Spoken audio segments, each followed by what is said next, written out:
ਮੈਂ ਕਿਹਾ ਇਹ ਤਬੀਅਤ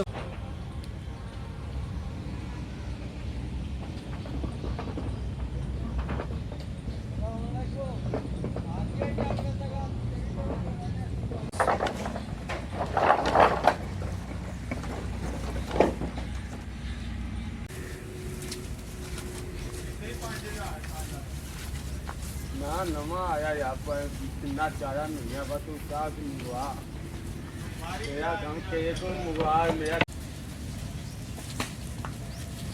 सारी उम्र ढाडी इंडी ना की कुछ लवा लो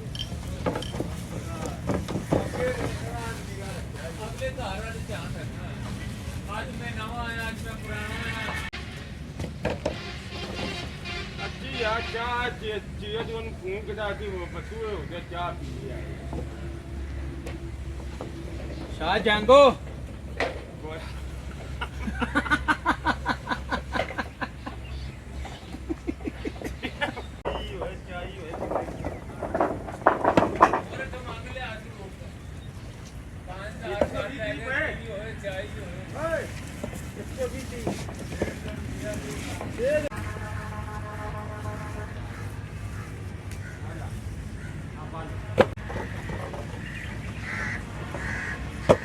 ਜੇ ਸਾਡੀ ਮੂਵੀ ਵਾਇਰਲ ਨਾ ਹੋਈ ਤੇ ਫਿਰ ਕੋਈ ਫਾਇਦਾ ਨਹੀਂ ਸਾਨੂੰ ਚੈਨਲ ਬਣਾਏ